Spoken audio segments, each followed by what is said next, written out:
Guten Morgen everyone, and welcome again to another video. Today I am going to answer the question. Yes, the most questioned question. Well, like this one, like this one, and this one.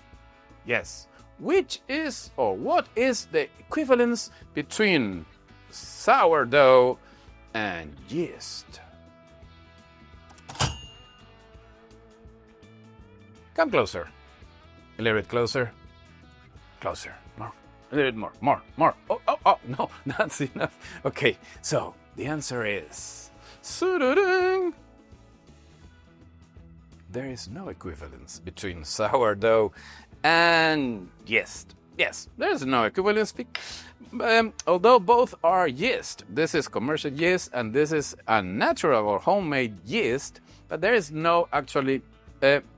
an equivalence between both of them. But today I am going to do a test. So if we can somehow make that equivalence, making both breads, one bread with sourdough and one bread made with yeast. So I have both of them here, almost ready to be baked. And while we bake these two breads, I'm going to show you which is my idea of how we can make this kind of equivalence between sourdough and commercial yeast. Okay, so come again, not that close, and see. Here I have my sourdough bread ready to be baked. It's perfectly fermented. It's been fermenting in the fridge or cold fermentation for around 24 hours. And this is the yeast version of this same bread, of course, done with yeast. And it has also been in the fridge for around 24 hours. So in my oven, I have two Dutch ovens preheated at high temperature, around 480 degrees Fahrenheit, which is around 250 Celsius. And I am about to bake both of them here. So let me bring both. Wow, this is heavy.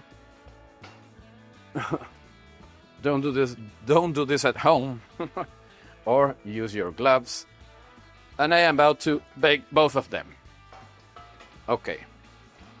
And then we'll do everything from scratch. But let me first bake them.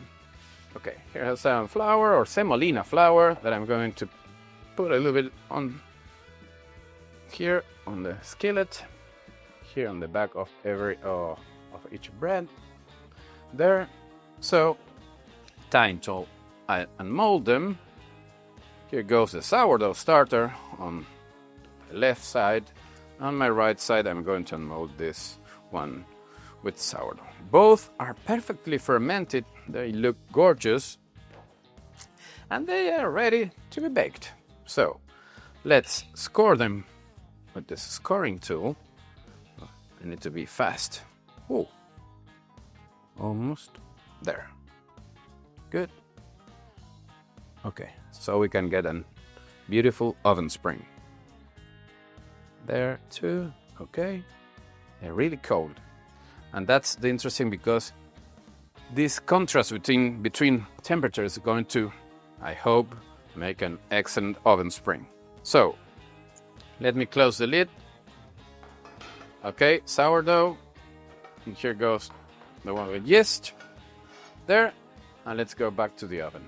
Okay, so on top, I'm going to put the sourdough bread here. And the bottom, I'm going to put the yeast version.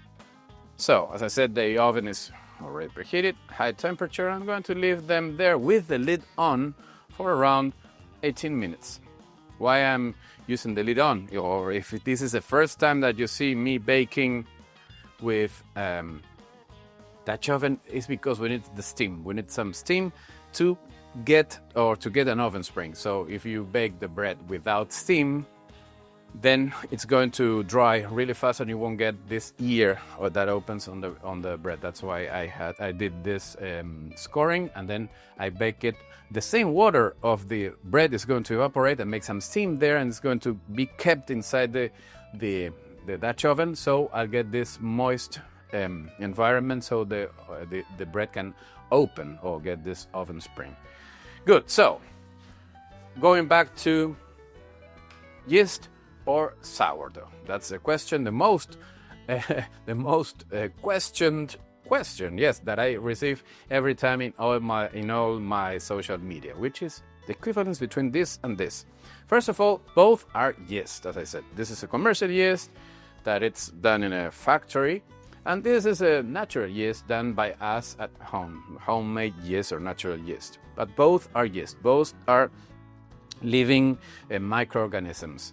This one on this side, the commercial yeast that you've been using your whole life, is called Saccharomyces cerevisiae, which is a fungus, and it's a Formula 1 of this kind of fungus. It's the fastest one in the world. That's why the success that this yeast had. And the sourdough, as you may know, it's slow. It's slow, yes, it's really slow, and that's why maybe the yeast in some parts of the world won and displaced the sourdough from many bakeries because it was faster. So if you make faster, you make faster money too, but they forgot the taste. When you bake so fast or you ferment too fast with yeast, the thing is that you lose the taste of the bread. So the idea today is to get both tasty bread done with yeast and done with sourdough. So the idea is to know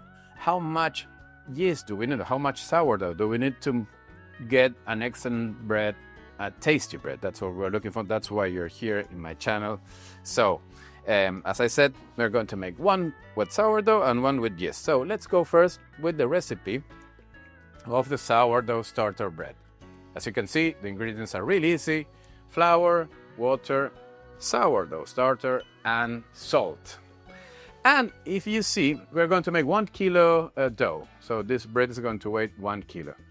And as you can see, we have 20% of sourdough starter. That's the key of all. We are going to use 20%, which is in 1 kilo flour, we're going to use 200 grams. So that's the amount that you use normally in a sourdough bread. 200 grams of sourdough starter per kilo flour. Today we're going to make 1 kilo dough, which is a little bit less.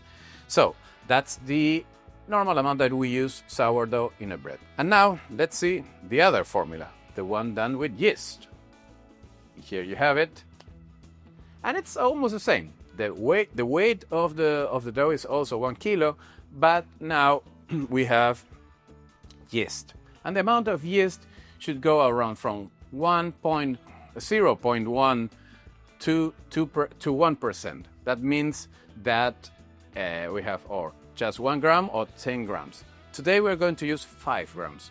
So it's 0.5 the amount of yeast that we're going to use.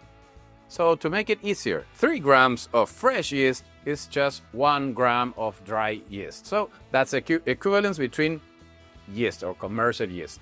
And that's what we're going to do today. Trying to make both bread good, tasty, and gorgeous. So let's start with the first one. We're going to start with the sourdough version. Remember that my app, the Gluten Premium app that you've seen before, it's free for download for Android or iPhone, and it's really easy. You can then add the recipe, and you're going to have it in baker's percentage, which is easier when you talk about bread. For example, today the hydration is 70% hydration, which is really easy, and you understand that 70% hydration means, for example, 700 grams of water per kilo flour. So we're not talking about grams, we're just talking about percentages. So, okay, let's start with the first one that I'm going to make the sourdough version. I'm using this flour, this Italian flour, which is really good. And the thing is that it's always the same. There's a laboratory behind this mill, and they always guarantee you that you're going to have the same quality of flour on each package. That's why I use this one. So let's start measuring. I was forgetting this. So let's start measuring. And today I'm not using my mixer. I'm going to do it by hand. I'm not going to mix anything at all, just using the Autolyse. So let's go first with the flour, which is, okay, 500. Okay. There. Good. So I'll go with all the ingredients. Now let's go with the sourdough starter. Come closer now so I can show you how beautiful is my sourdough starter. Look at all the bubbles that it has. This means that the sourdough starter is super active. Okay, so let's go with the sourdough. There goes. One more spoon. And okay, good, perfect. Great. And the other ingredients that I need is salt, and water. Okay. We're going to put everything in the bowl. Okay. Here goes the salt. There. And finally, the water. How much? Okay. 129. And this is going to be really easy because we are not going to knead at all. There, good. What we're going to do is to let the Autolyse do all the work for us. If you don't know what is the Autolyse, it's an invention, maybe that Raymond Calbel, a French baker a long time ago, discovered by accident, which is just leaving your dough sit for an hour, and then you see how the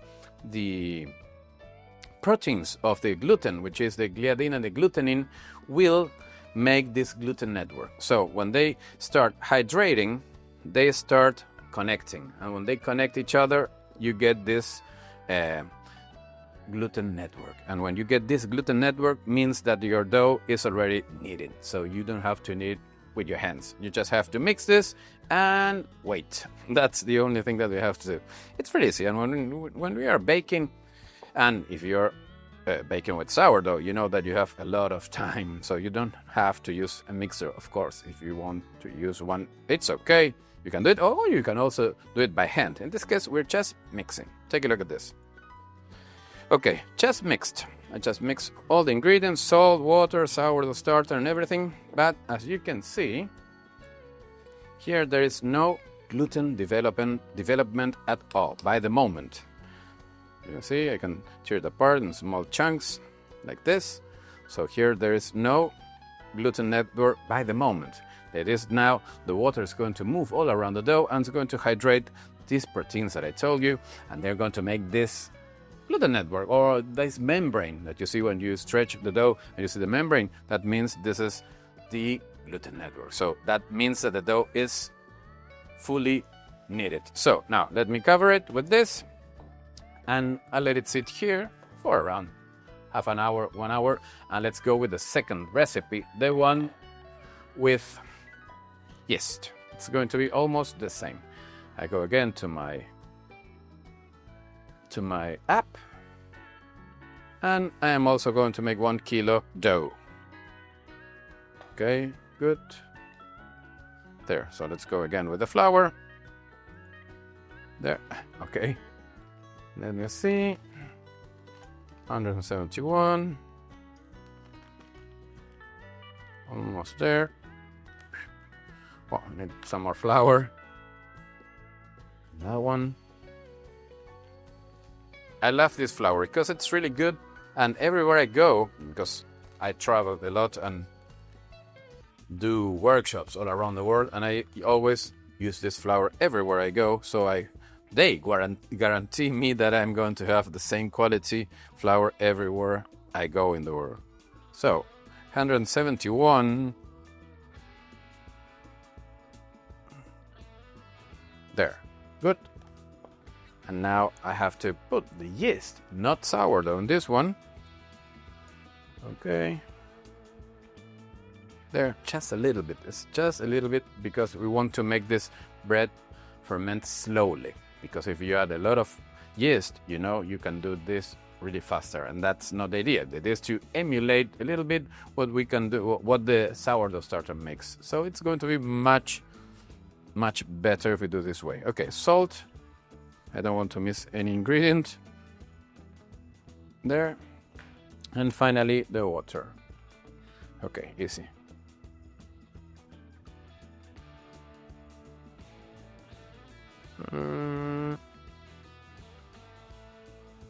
Almost there. Whoa. There. Good. Now with my Danish whisk, I'm going to whisk or mix the dough. As I did before, just mixing everything. No kneading, no machine, no hand. Just mixing a little bit all the ingredients, making the flour to hydrate. That's what I'm looking for. I want the dough to hydrate. And here it goes, really, really easy. And the thing is that we can do Autolyse in this case because we're using really small amount of yeast. If you were using a lot of yeast, then this couldn't happen because if you use a lot of yeast, this is going to work really fast. And the idea is to make it slow. Okay. Here is this. Ready. Good. So we have both doughs ready.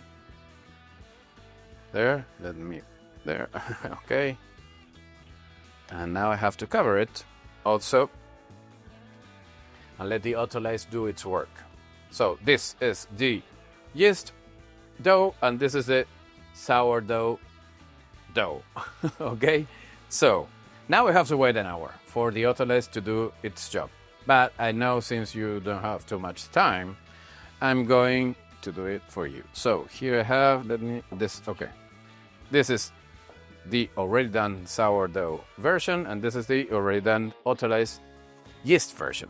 So come closer again, and let's take a look what happened. So this is what I have just done. Sourdough, no gluten development at all. Take a look. Just small chunks or pieces of dough. And here is the other one, the yeast version, no development at all. So what I'm going to do now is to check these ones that I did 1 hour ago. They almost look the same, pretty close, but this one is already Autolyzed, and this one too. This is sourdough and this is yeast. So let's take a look. Take a look. Wow, look how it changed. Now we have gluten development. As you can see, the dough is already mixed. We have a full developed gluten, and here too. Take a look at this one. Okay, so both those are already Autolyzed, ready to continue. So what I have to do now is to give them the final shape or make some stretching and foldings to make it look perfect. But first, let me check. Okay, we have 3 minutes left. Good. This is doing online, real time. Okay, so let's go first with the sourdough. And let me finish this, making some stretching and foldings so we get the dough ready in seconds. This is really, really easy. Like this. I'm trying to make the Bertineth version like this. And we're almost ready. There. This dough is not high hydration dough. It's just 70% hydration, which is okay. It's the same. We could have done it with more hydration or less hydration. The idea is to show you that we can make both breads with sourdough or with yeast really easy. Okay, so dough is ready. Now I'll put here and I let it sit here for a while. Let's do the same with this one, with the yeast version. There I go. Let me finish it a little bit. Okay. Like this. A few stretching and foldings. And I have it almost ready. There. Perfect. So I put the dough in here. And now we have both doughs ready.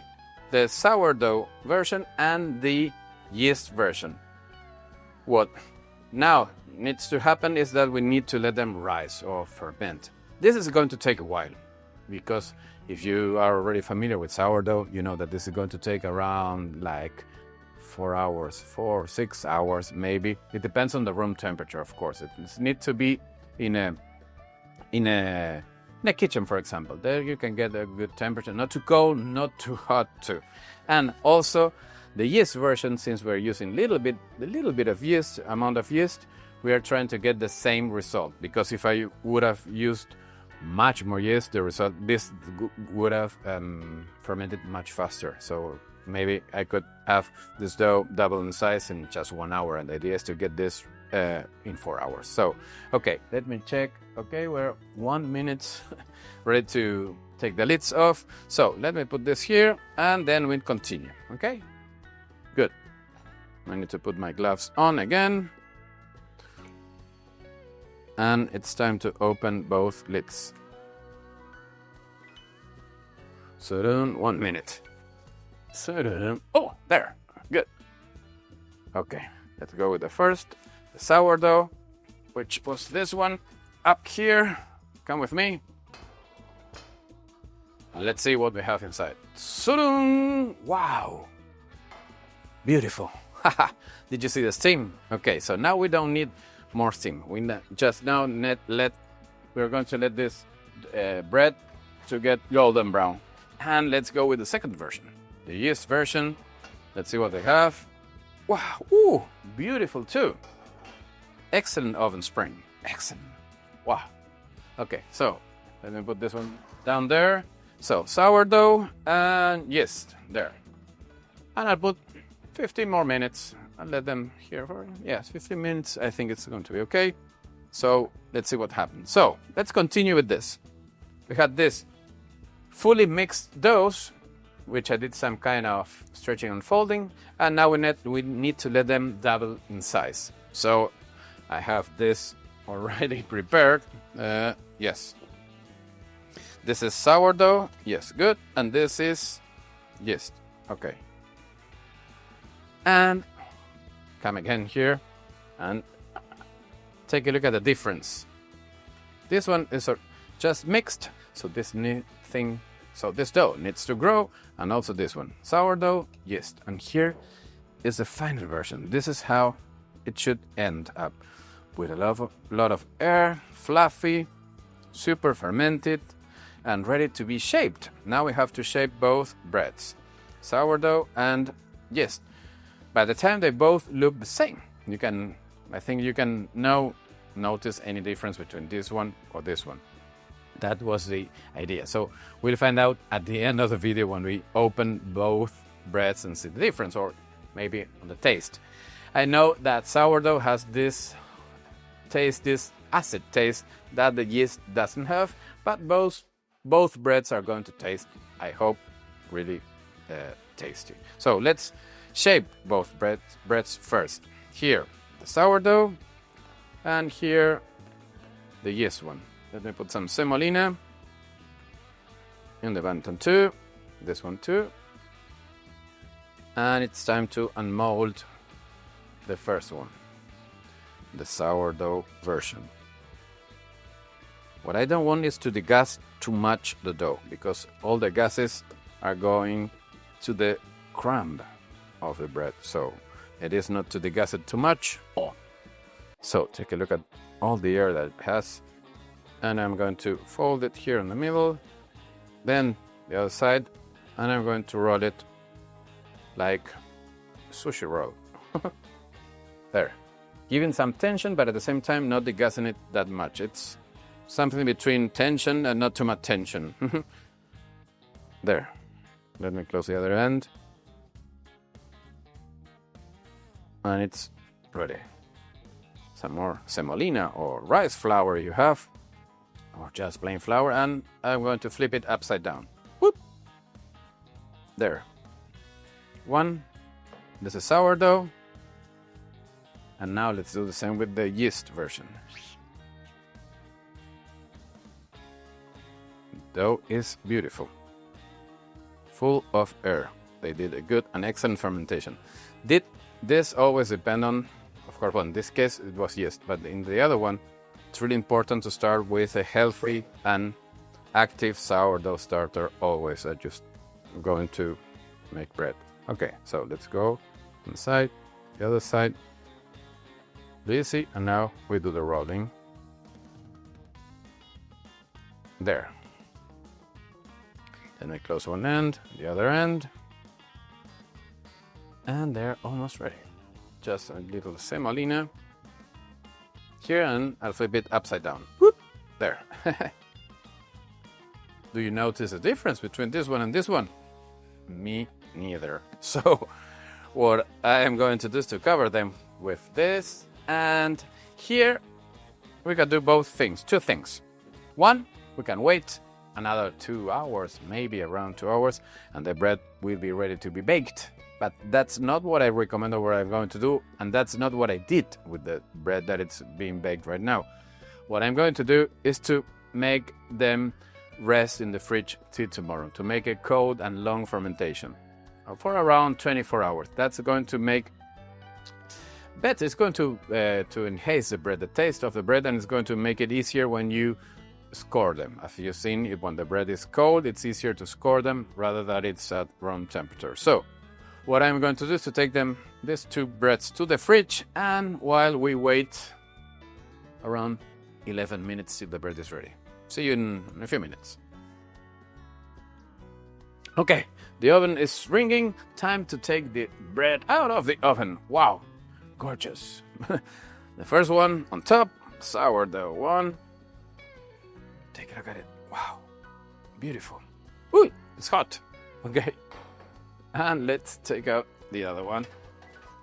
Ooh, the yeast one. Beautiful too. Excellent. Let me close the oven. And here we have them both. Wow. Sourdough. Ooh, sounds hollow. Light. Beautiful. Let me put it there. And the yeast version. Wow. Also light. Hollow. Beautiful. Okay. So, I'll let them cool down for a while, and then we'll open them up and see if there's some difference between them. Wow. So, here we have the two breads. The sourdough starter one, which is really light, and wow, it sounds incredible. It's a little bit not that cold yet, but it's okay. And it's still warm, this one too. Oh, I like them both. Till this moment, we can now notice the difference between them. The sourdough or the yeast one, they look gorgeous too. Same crust color, same cracking, and also weight. Also weight the same. They look almost the same. So I think it's time to open them up and compare the crumb, okay, and the taste. So let me start first with the sourdough one, which is still warm. It's not the best moment to open it, but I just can't wait. So, here I go. Wow. I love this sound. And let's open it. Wow. See how much steam. It's still hot. And the crumb looks beautiful, just like a regular sourdough. Oof. It's really humid, moist. It smells like a sourdough bread. That's really good. Really nice crumb, beautiful crust too, thin, crispy, crunchy, and it's fluffy at the same time. Take a look at this. Good. So now let's open up the yeast one and let's see what we find. Wow, the sound was beautiful too. Okay, so good. Two, steamy, thin crust. The crumb, it's moist a little bit because it's still warm, but let me check. This one is a little bit moister, yes. That's why the yeast dries a little bit the dough sometimes. So when you use yeast, but it looks beautiful too. Let's take a look at it. So, of course, we would have waited half more hour. The crumb would have looked a little bit more like a crumb, but I couldn't wait. So this one's good. This smells good. This the sourdough, and this is the yeast. So, time to taste them. Okay, let me cut a piece of it. There. Although it's hot, there's nothing like just baked bread. Oh, a little bit of crumb and a little bit of crust. Oh, good.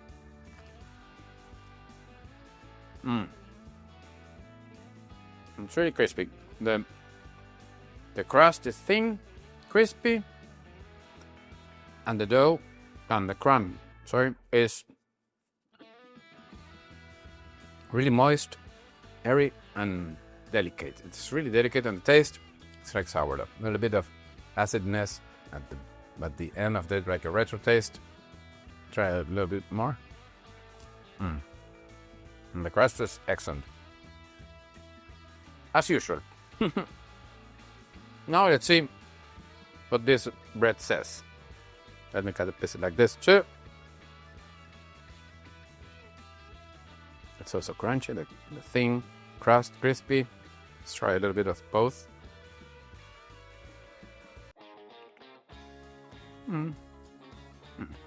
It's really tasty. It's not the same. It's not quite the same. Maybe for me, because I bake bread every day. If I'm not too much into bread, I think you wouldn't notice the difference. The crumb, yes, it's not as moist as the sourdough one, but it's an excellent crumb too. And the crust is crispy. Very crispy.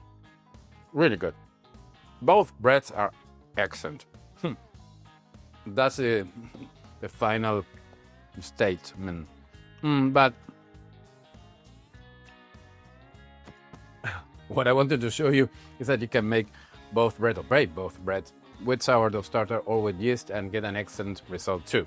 Maybe the sourdough, it's a more deep taste, more interesting taste, as you know, if you are into sourdough. But you can also make a great bread with yeast, just with yeast, but using just a little bit. That's a secret. Just a little bit yeast, not too much.